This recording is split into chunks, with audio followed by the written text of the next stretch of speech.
discussed the fourth stimulus package of debt, stimulus check of debt, and everything going on here in our country in Washington, D.C. We got a lot of talk about here is 70,000 new people are getting a stimulus program that is going to help them out tremendously. We are going to talk about that here. Many thousands of dollars for that. We are going to also be talking about the Kristen Sinema. Senator Kristen Sinema is actually getting in very hot water with her own party, her own Democratic Party from her own state. We'll start with this story. A person asked, but the first everyone, we have some breaking news to share with Arizona. From Arizona, rather, that's where the state's Democratic Party have just formally censured Senator Kristen Sinema. Let's go to Miss Shirley Circuit, who is going to fill us in on what all this means. Shirley, what do you know about this? Shirley said, yeah. So the Arizona Democratic Party actually just met behind closed doors this morning, taking this formal vote to censure her. Of course, they prepare legislation last fall if she were to go against. What they say is Democrats says if she were not to go forward and vote and do whatever it takes to pass voting rights legislation. They said in part in their statement to vote. Why we take no pleasure in this announcement. The ADP Executive Board has decided to formally censure Senator Sinema as a result of her failure to do whatever it takes to ensure the health of all democracies. Now, I should know that the Democratic Party, after Senator Sinema voted with the Republicans against that rules change that could have a simple majority, 51 Democrats, to pass voting rights legislation this week. They issued a strongly worded statement saying they will meet today. They also floated the possibility of taking a vote of no confidence in the senator, saying that they may support primary challenger to her in 2024. Now, the public version of their meetings is actually set to get underway in the next couple of minutes. There are a lot of members, over 800 in the Arizona Democratic Party, which means we could see under a camera potential vote of the no confidence later today, Alice. Senator Kristen Sinema, senator from Arizona, her own Democratic Party from Arizona unanimously voted to censure her for voting to uphold the filibuster that she just did here a few days ago, along with the Senator John Manchin from West Virginia. Same thing with the stimulus package to build back better package. They say vote. While we take no pleasure in this announcement, the ADP, the Arizona Democratic Party Executive Board have decided to formally censure Senator Kristen Sinema as a result of her failure to do whatever it takes to ensure the health of the old democracy, said the party chair Rick Turtons in the statement. The vote took place at the Executive Board meeting on the Saturday. According to Michael Slager, IT Vice Chairman of the Arizona Democrats, the vote is the latest sign of the growing tension between Sinema and her home state's party operators. In October, the ADP issued a resolution in the argued Sinema to vote with the rest of her colleagues to abolish the Senate filibuster, which allows the majority party to block unfavorable legislation. They have also warned of the possible vote of no confidence should Sinema choose to uphold of the filibuster. The Democrats had hoped to pass two key voting rights bills this month, but with the filibuster in place, these bills faced an impossible Republican blockade in the Senate. Sinema had held firm her refusal senators were to change the Senate rules, arguing that it could increase partisanship in the chamber, which is already pretty high.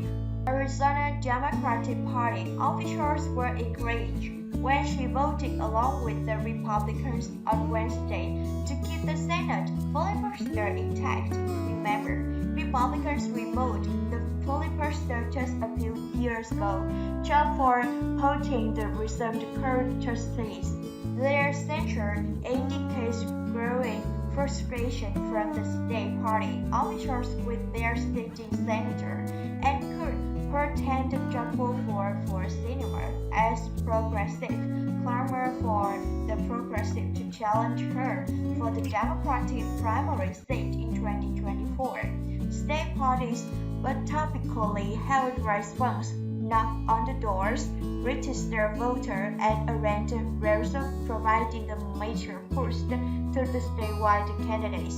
Representative Ruben Caligo, a congressman representing a Pollinate area, is emerging as an early favorite to challenge Senator Kristen Sinema in 2 years, as he has left the door open to run in the statement to the press.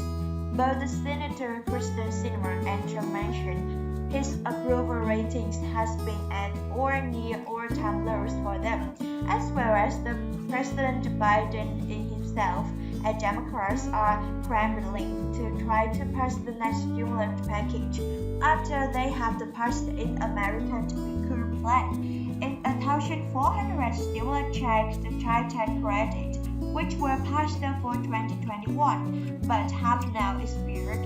And the economy is struggling significantly now under the Omicron variant, with over 8.8 million people out of work right now. Now, Senator Trump is feeling the pressure as well as just within the last. He says he's ready to talk and ready to come back to the table and negotiate with his own party, the Democrats and President Trump Biden, and potentially pass the Build Back Better package or additional stimulus packages. And remember, this is his party. He considers himself a Democrat as well as the Senator Kristen Sinema, so it will be interesting to see what happens here going forward, as their own parties are not very happy with them. In fact, they've actually been getting more. Senator Kristen Sinema and Trump are actually receiving, ironically, more and more money from Republican donors, GOP donors, which stands for Grand Old Party and old nickname for Republican Party. So they are actually getting more and more donations or contributions from Republican donors, as their own Democratic Party is really upset with them over multiple different issues. Meanwhile, President Biden seems to think that they are going to be able to make a deal on several different things going forward here. A person asks, is there anything that you are confident you can get signed into law before the midterm election? President Biden answers, yes, I'm confident we can get the big chunk of the Build Back Better law signed in law. It's clear to me that we are going to have to probably trick it out. I think that we can get, and I will be talking to a number of my colleagues just on the Hill. It's clear that we could be able to get support for the $500+ billion for energy in the environmental issues that are there. Number one. Number two, I know that the two people who have opposed the undemocratic side page their support a number of things that are in there. For example, Trump strongly support early education, 3 or 4 years of age. Strongly support for a number of the way in which to pay for this proposal. I'm not gonna negotiate again by myself as to what shouldn't be indeed. But I think we can break the package up as much as we can now and come back and fight for the rest later. So President is confident he can vote and get a big chunk. not the best choice of words, but he can get a big choice of the stimulus passed are different items passed this year from the Build Back Better package or other packages. There's universal basic income. There's $1 billion of the student loan for listeners. There's a potential for Social Security increases of the $200 or more in addition to the 5 or 9% cost of living adjustment. There's a potential for stimulus package. There's a Paycheck Protection Program grants that were basically just given out and therefore given.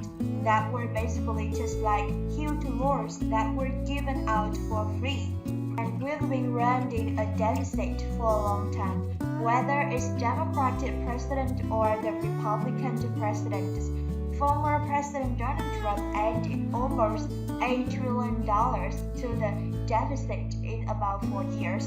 Biden's probably going to run somewhere close to that, if not more. And back in around 1990, we have more $3 trillion in the deficit. Now we have the $29 billion to the deficit, and by most cases, taxes are actually near or at an all-time low. In fact, when you look at this article from last year, 61% of Americans paid no federal income tax at all in 2020. Now, this was back from when the former President Donald Trump was president. It was before Biden even became president. So, 61% of Americans paid no federal income taxes at all in 2020. Now, this accounts for the stimulus checks you got underneath the former President Donald Trump. So, if you did pay some federal income taxes, technically, their stimulus check could offset that. So, if you maybe pay $1,000 in the federal income tax, technically stimulus check, one is stimulus check to could offset that, and you could actually be negative there.